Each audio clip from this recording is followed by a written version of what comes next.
Hi, welcome to Nexus Sports Fantasy Football. You've got Ray Kidd and JB uh, hosting again week 6, 7. I've done lost track. 7. 7, yes, week 7. And it's been an interesting one. Let's see here.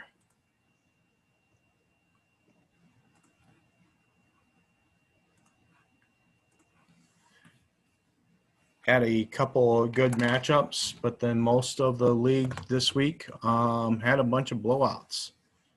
Um, Top of the blowouts was my team, scoring 200 points, which is a rarity for me. I don't ever, if I get 100, 150 points, I'm kind of like, all right, that's normal, no big deal, nothing to be surprised about. But 200 points, yeah, I I was pretty shocked, and I actually had more opportunity to eat more and get up to closer to 225, 230. So yeah, it could have been worse for Cheddarhead. So and Yeah, I was gonna obviously, say. yeah, and most of those Nick. points came from this guy right here, Tyler Lockett. Yeah, you'll want to share your screen. I'm not sharing my screen. Oh my goodness. Sorry, guys. What am I sharing then? I need to see what I'm sharing. Share. Okay, there. I hit the share button. My mistake, rookie move here. Even though we're in week 7, I should know better. So yeah, I've got Tyler Lockett, who scored an amazing 63 points. He When I drafted Tyler Lockett, I knew this guy, him and Russell Wilson connect every season, year after year. It's his blanket that he goes to week after week, and he obviously went to him quite a bit. And also, it helps to have Hopkins in the same game. So ultimately, you know, almost scoring 100 points in a single game, you know, was pretty fun and impressive. And then Joe Burrow doing what he's been doing, and he actually performed very well this week. Usually, he gets me somewhere between 25 to 27 points. Got up to 40. My only mistake was I played Humphreys, and Randall Cobb showed up, and so did Nelson Aguilar. Yeah, you'd think going into Sunday Night Football, Nick and Cheddarheads was probably feeling pretty good. It was like, oh, we got 138 after the afternoon games. We're good. And then he goes and sees 90 points dropped on his head uh, in that game. Uh, I mean, when you have three guys combined for 130 points and you're outscoring the majority of the league with three guys, the rest is all bonus. I have a note here that the league average is 123 and a half. Those three guys scored over the league average. Um, Obviously, for Cheddarhead, Zeke was a letdown. Obviously, don't anticipate Andy Dalton getting cheap shotted right in the head. Um, Obviously, that's a very uncalled for play, John Bostic. Obviously, it's going to be a downgrade for all of Dallas's offensive players going forward if this Ben DiNucci is going to be in there for a while. Who knows when Andy Dalton will get back on the field? Obviously, another player. It seemed like you kind of lucked out with Leonard Fournette this week. He hasn't really done much, and you just put him in there, and boom, 15 points. It looks like he's the receiving back now.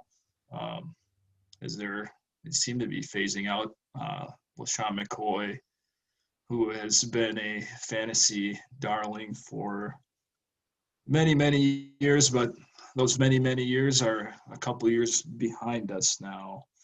Um, Obviously, kudos to you for the 200 game. It's a very difficult achievement, and Obviously, Lockett hitting a 200-yard gets you that 8-point bonus for getting the 200 yards. Not much more to say about this matchup. There's nothing more Nick could have done to even bring this one close.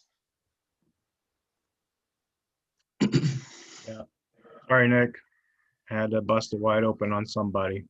I would have liked to have done it to George, but he ends up getting his win this week against your team, John. Yeah. Claypool, man. Yeah, I was pretty frustrated this game. Like I accepted that Kyler Murray was going ham. I truly accepted it. Finally, my team has come through for more than 1 week. Obviously, I thought the losing streak was over, but then I watched Christian Kirk score a second touchdown, and I was just like, well, there goes a week. I know I still had the Rams defense try to come through for me on Monday night, and they only got 15 of the 27 points that I needed. Obviously, I was not counting on them scoring that many, but 15 is nice. Obviously, Claypool getting 1 catch for -2 yards. It's not what I want to see, but I think my big thing was trying to figure out whether or not to start James Robinson this week, who scored, I think, 34, 38, something like that. I couldn't figure out whether to sit David Johnson or Chris Carson. Obviously, Carson getting hurt in the middle of the Seattle game. And to see Carlos Hyde go for 16.5 points, which if Carson gets the majority of that, I win this matchup. But it's all speculation at this point. Congrats to George for moving to 6-1. This is now the 5th time in the 7 weeks that my opponent has scored above the league average. I mean, George has been scoring in the 140s on a week-to-week basis, but last week with Thielen myself, and you'll likely see later on that his team kind of regressed to where he has been. I think at this point, 6-7 is a safe bet to make playoffs with how things are shaking out. Yeah, could certainly agree with that. So there's a few teams that are certainly in position to make playoffs. Yeah. Skull to the Bowl and Thielen myself. Brandon versus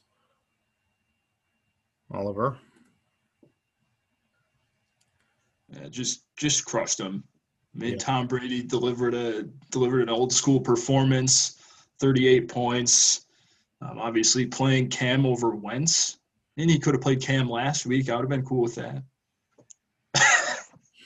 But he plays Cam this week. Cam throws 3 picks, gets benched for Jarrett Stidham. I mean, when you throw trash in the trash, all you get is more trash. DJ Moore finally doing what he was drafted to do, and that's produce. So he didn't really need much to beat Thielen myself this week. Seems like it's going to be tough sledding for that team, just based on the fact that he's heavily reliant on Keenan Allen and Adam Thielen and Derrick Henry to kind of carry the load for this team. I think as we've stated in past weeks, he's got at least 3 people that are on IR. Just get rid of them. I don't know if you watch this or not, but just get rid of those guys. They're not coming back. Yeah, I think one thing I would say about this matchup here, especially for Oliver's team, I would have paid particular attention to the matchups here. Giants is not a good defensive team, so would have figured that Wentz would have went off more on them than Cam Newton over San Francisco. Um, and then you've got in your flex, you've got Renfro, and you've got where we at here, Sterling Shepard.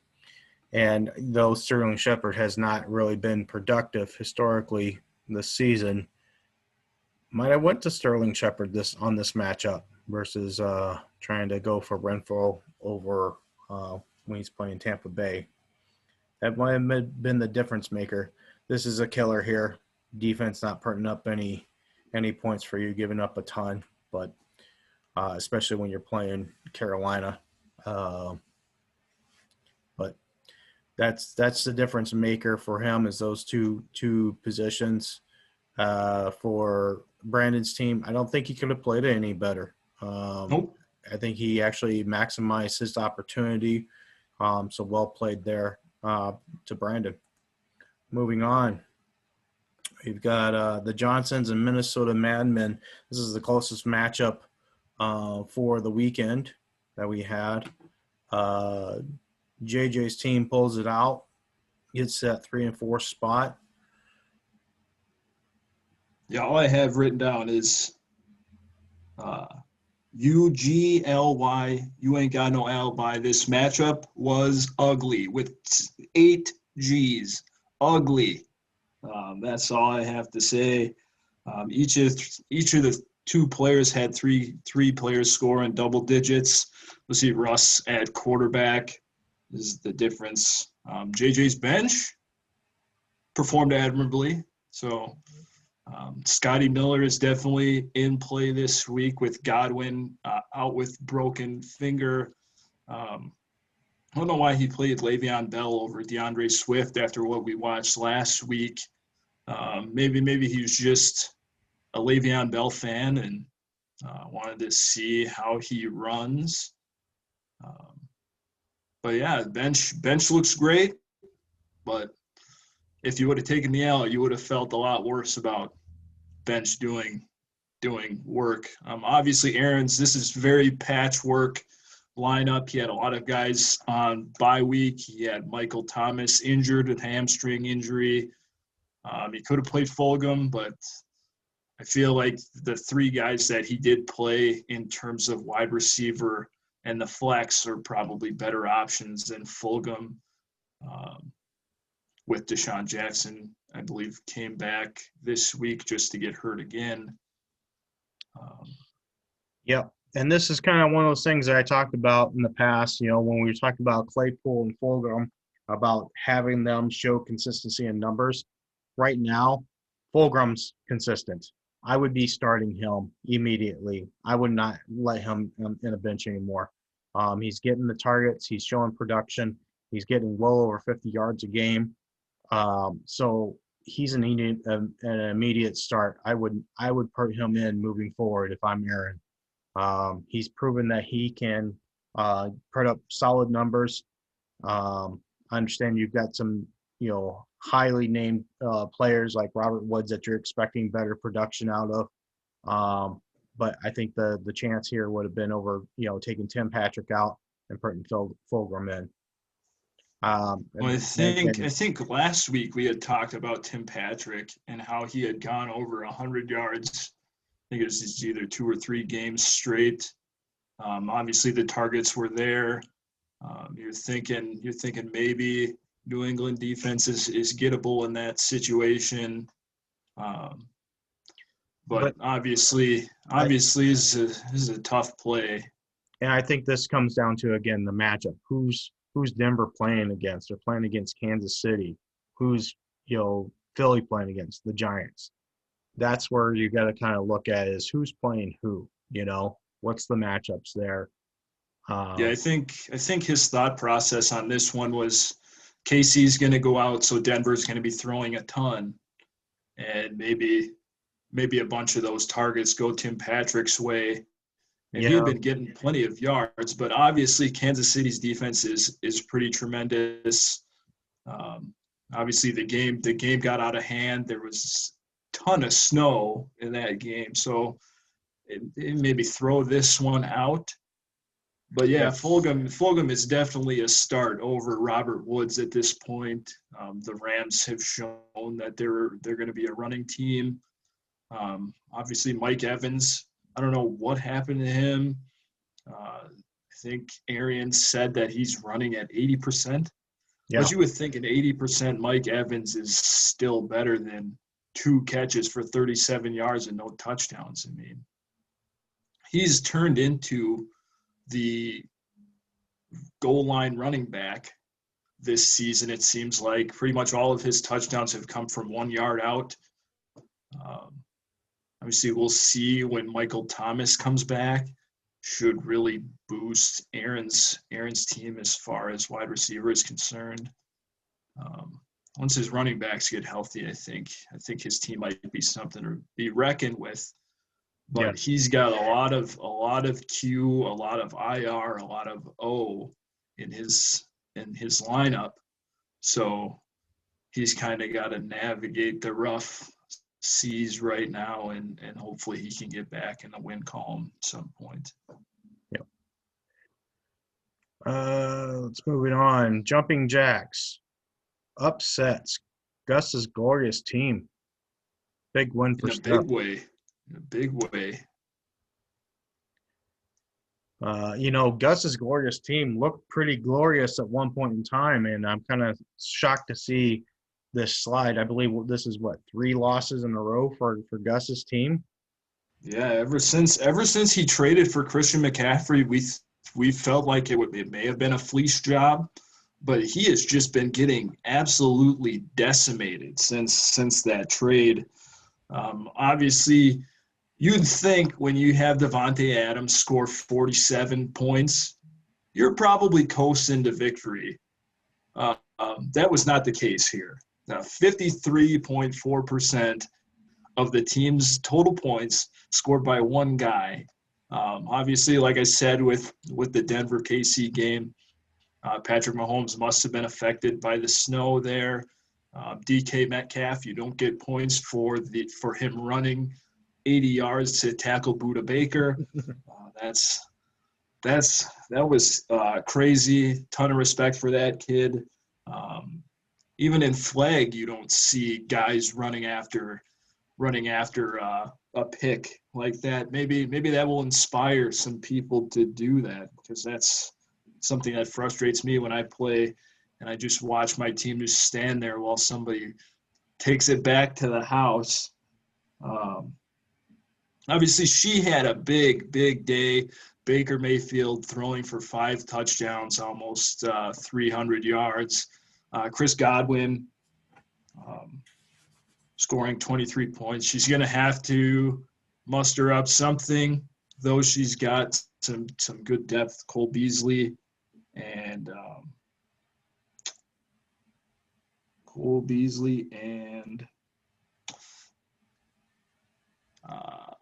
Brandon Ayuk with Deebo Samuel out should really boost her team, as well as Lamar Jackson coming back off of bye week. I'd play her this week. Still weak at running back, in my opinion. My opinion doesn't matter. I'm 1-6. You're 2-5. So maybe you're doing something right. Gus. I don't know what's going on, man. We see this CD Lamb. Yeah, I that think hurts. the combination of these two between Darren Fells and CD Lamb killed them there. I mean, you're projecting over some 20 points there that you're going to get. That would have Freeman getting hurt early. Yep, that would have kept them in this game. So yeah, that's tough.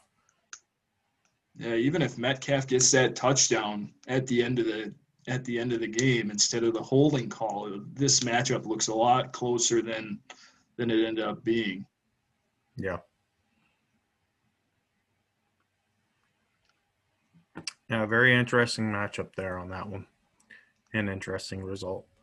And then filing down here to the final matchup here, we've got Alex's team versus Minion Squad.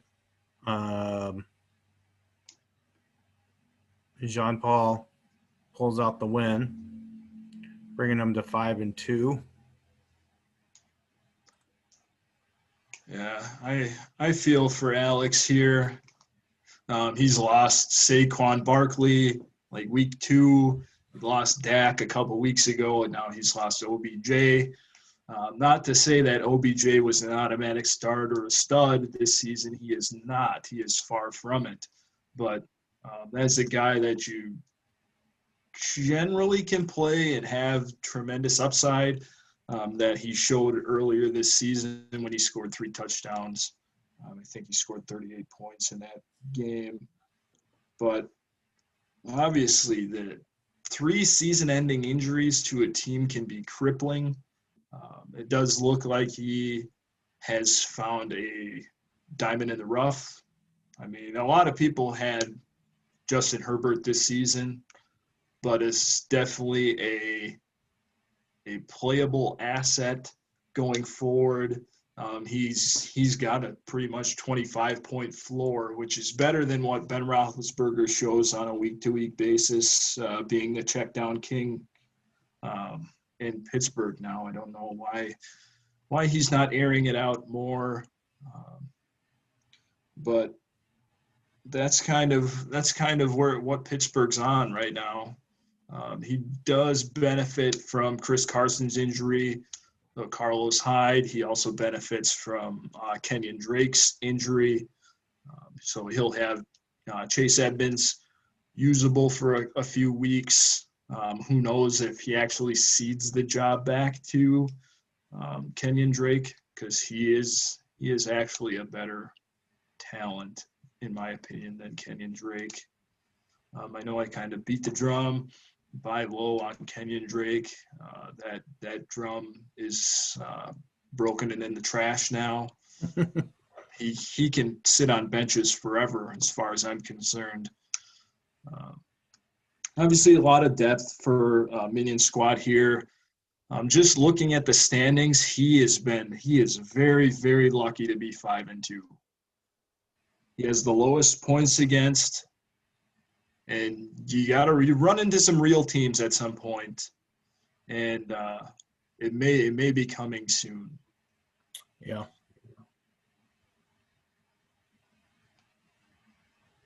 Yeah, not very many points there at all. So I mean, that's 108 points a week that you're playing against, while you have people like Aaron, Oliver, 900 plus. That's what 130 a week, yeah. roughly.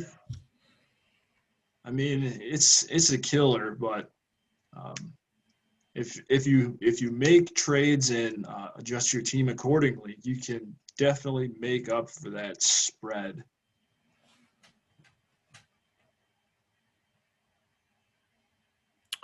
Yeah, certainly interesting there in terms of, strength of schedule. And sometimes some teams get the benefit. It's about timing. It's about who's hot, who's cold, or what have you. So you can't really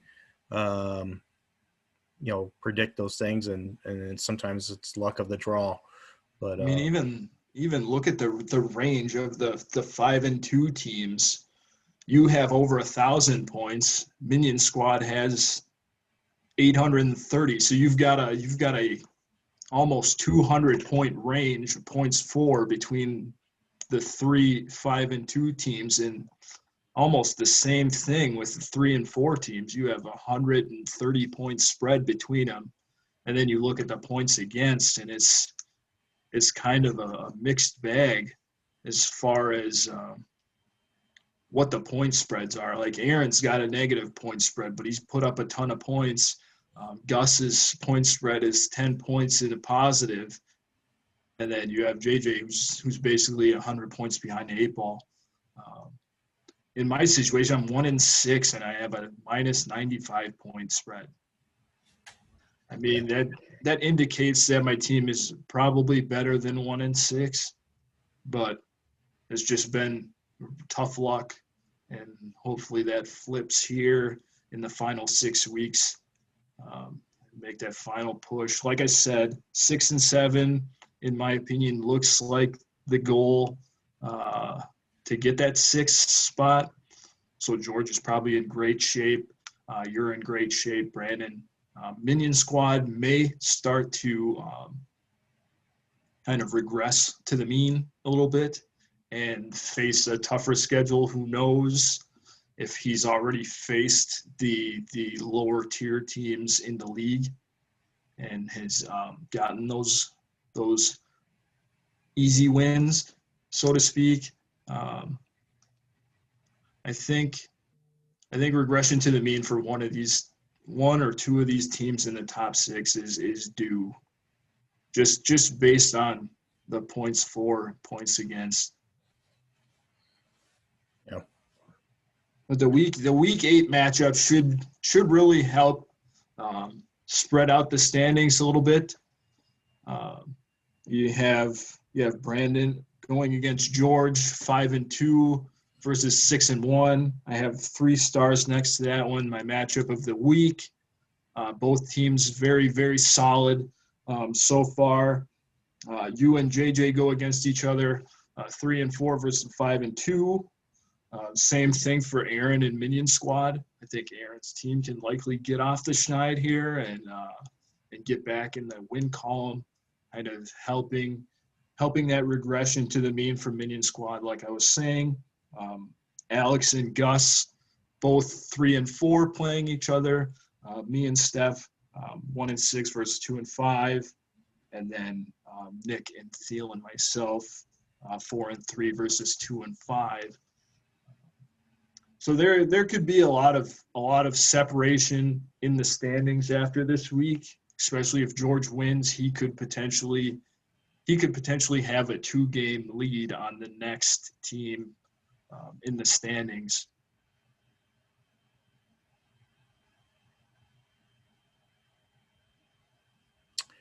Yeah, he could certainly could do that if JJ's team pulls out a win. I don't see it happening, but who knows? Every week is a new week here.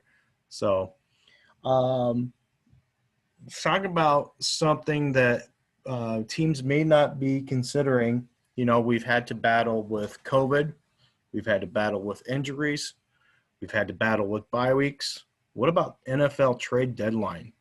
I know that there's talk of various different players moving around trade deadline. Typically, you don't see it happen a lot, but every now and then there is a trade that happens. I know that Dallas just traded, Everson Griffin to Detroit. So it does happen. You do have players that move around from team to team, teams leveraging to plan for the next season. Vikings are on the bubble for sure, where there's numerous players that are being mentioned as being trade offerings so that the Vikings can accrue draft picks and get under the salary cap for next year. Do you have any take on that?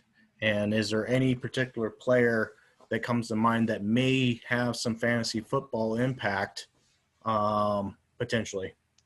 Yeah, I mean, I saw that Carlos Dunlap was traded from the Bengals to the Seahawks.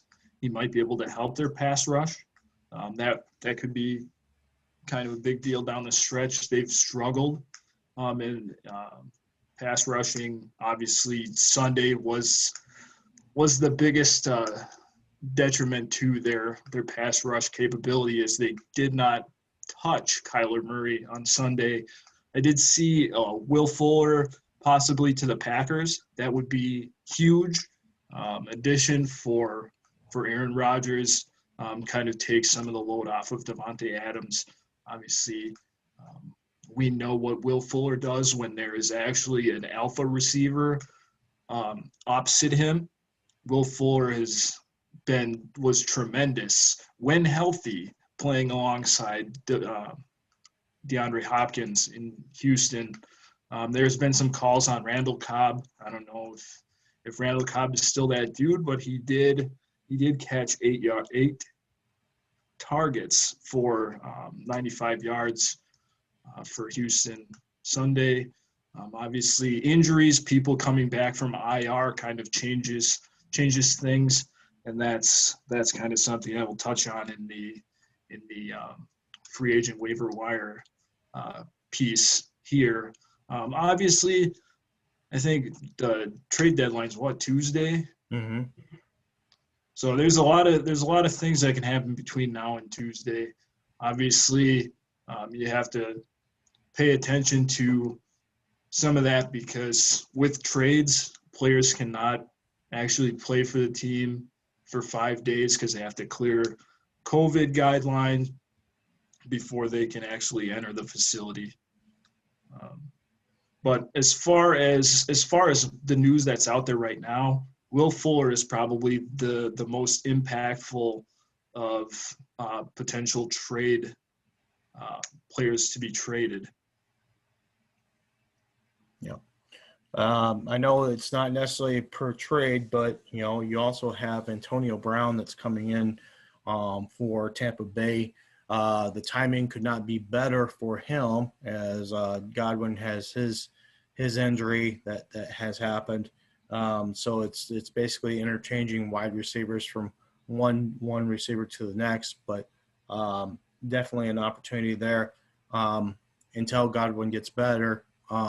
Or is recovered from his injury, then it turns into a, Evans and AB show with, forgive me, the third receiver that they have. Scotty Miller. Yeah, Scotty Miller. But, the one concern that I would have as any owner of any of those receivers is that the target shares are going to certainly dwindle down once you get all four of those receivers. And because you still also have to battle that Gronk is in the mix there as well. And as mentioned, Fournette is getting some targets. So the target shares are going to go down. Whoever's got Tom Brady, man, he's got plenty of opportunities to throw that ball around. And, his numbers should continue to rise. So.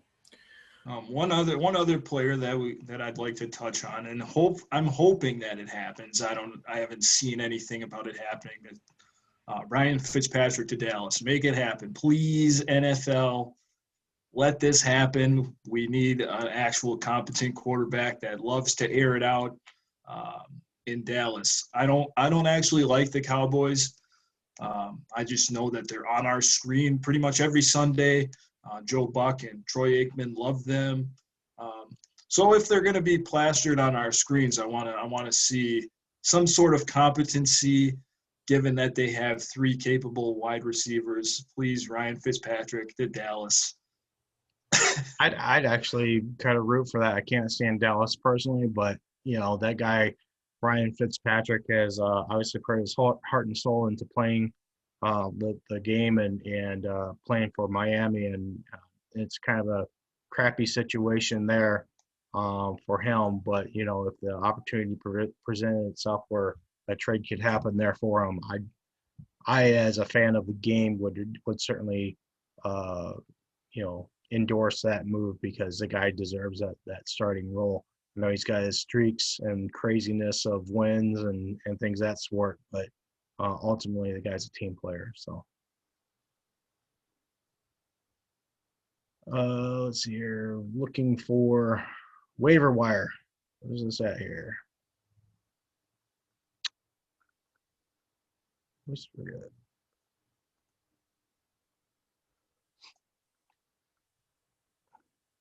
So lots of players out there still. I think the biggest need for some is running back. It's getting slimmer and slimmer each week as injuries occur. Yeah. The names that have already been pulled. So you looking through this list and you go, who do I pick up if I'm on a bye weekend? I'm need a player. I know I've been in that situation. I don't believe in this league, but in other leagues here.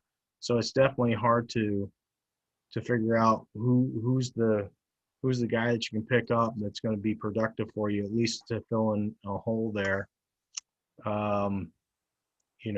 one thing I probably look at is the rushing yards. Malcolm Brown might be the option. I know that Cam Akers is not getting the touches at all, as it's been mentioned in the past that he could, but he's not. Sonny Michel, obviously out with COVID, but every now and then it's running back by committee there in New England, and I hate trying to play New England running backs because you never know who's going to get it. Sonny Michel one day, it's freaking Deion Lewis the next, it's Rex Burkhardt the next. I mean, they could hand the football to the freaking fullback 20 times one week, and then I would not be surprised because that's Bill Belichick and him doing what he does. The downside is that as a fantasy football player, you just can't trust New England running backs. It's you're gambling. But Yeah, beyond that, there's three running backs I have noted. Obviously, you said Malcolm Brown. 10 touch floor here. You're not getting that at this point in the season with many of these other running backs unless there's injury that kind of boosts them in. I mean, he scored a touchdown last week. Henderson's been kind of in and out of the lineup with injury, especially last week. He was dealing with a calf late last week. So if you want a guy that will get you 10 touches, maybe 50 yards, Malcolm Brown's your guy. I also have Wayne Gallman. I think I see a note here that Devontae Freeman not practicing today. So if he doesn't play, Wayne Gallman's next man up there. I was listening to podcasts earlier, and they said that the Giants had protected Alfred Morris. Yeah, that guy. We remember him back in the Washington days. yep, capable running back. But that does not bode well for Devontae Freeman playing this week. So Wayne Gallman definitely an option. And then there's one player that was just designated to return from injured reserve, Tevin Coleman. Obviously with Jeff Wilson going out after scoring his third touchdown on Sunday. That looked like a pretty gruesome injury. I thought instantly that it was his Achilles, being someone that has popped Achilles before, the fact that he went right back down when he stood up, and it took him a while to get to his feet. He is probably out for the season. I mean, they just put him on IR, I believe, this morning. It just hasn't updated Yahoo here. But Tevin Coleman for the stretch run with Mostert out, Jeff Wilson out. There really isn't much. I mean, there's JaMychal Hasty and Jerick McKinnon. But they don't want McKinnon running more than 10 times a game coming off the ACL. Yep. But they might force them to. Let's go to wide receivers. See what is out there as options. Odell Beckham, clearly a name everybody recognizes, but is on IR. Cordell Patterson, an interesting name that's out there. Let me change this up here. Larry Fitzgerald. That's a good name out there. That's a good name that if you need a filler, he still gets targets thrown at him. He still can make catches. Is he going to get you a touchdown? Wouldn't add him for this week. Obviously, he's on a bye, but like I said, if he's out there hanging on, there's an opportunity there. Let's see here. Another name, Anthony Miller. No, he hasn't done much, with the Bears, but I believe there's trade talk around his name as well. Can't remember exactly who.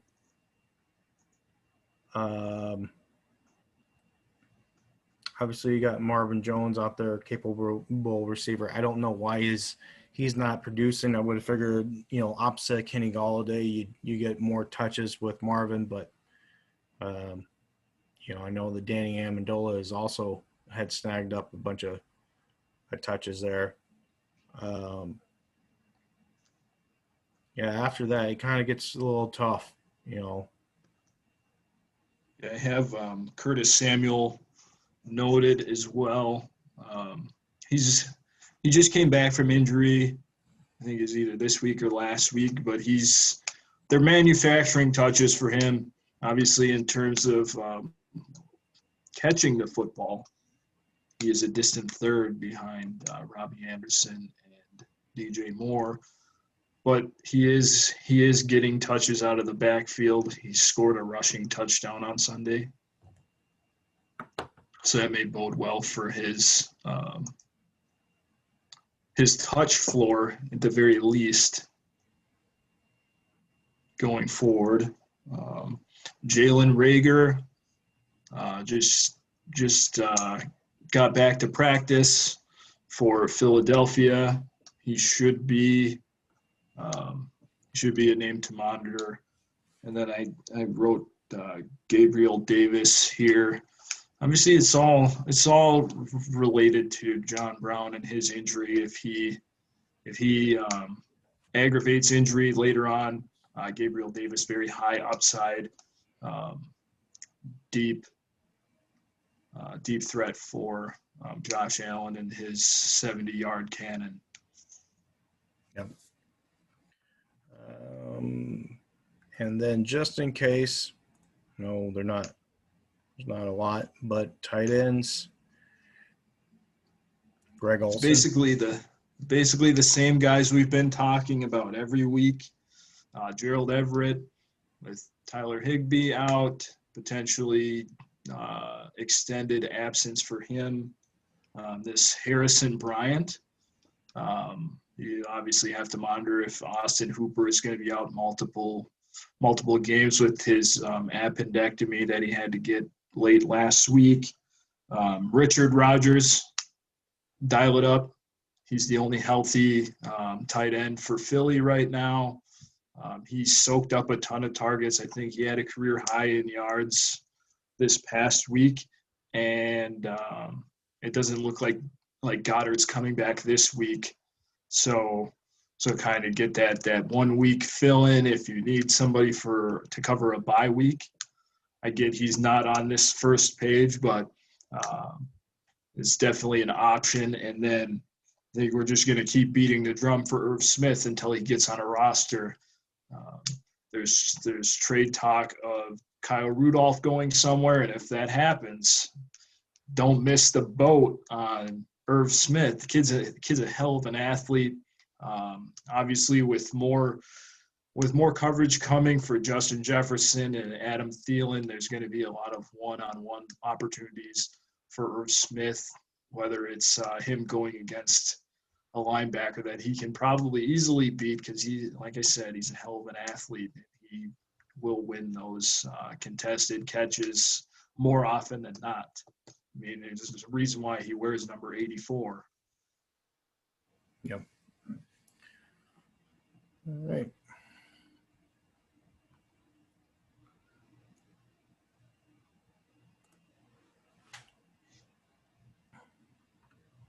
Well, I think that kind of wraps things up for us. JB, do you have any closing statements? Nope. As always, like Nexus Sports on Facebook, Twitter, Instagram. Like and subscribe to this video on the YouTube. Obviously, there is open flag football Saturday. Yep. So we've got open flag football on Saturday. We've got a volleyball tournament. It's a trick-or-treat tournament, 6-versus-6 co-ed. Registration's still open until Friday. It's $200 per team if you're interested in playing. Should be a lot of fun. I got upper and lower brackets there for that. So it's all by skill level. Additionally, we have open volleyball November 7th as well. So sign up is open for all of that. We do also have a Nexus Rocket League tournament this weekend. Chance to win $300 cash on that as well. 2v2 tournament. So check that out. That's on Nexus Sports. So you can see that on Twitter, Facebook, and Instagram. And then, as always, we've got our fantasy football where you can get all the recap stuff just by liking and subscribing to us here. Beyond that, thanks for tuning in. As always, this is JB, and I'm Ray. Peace out.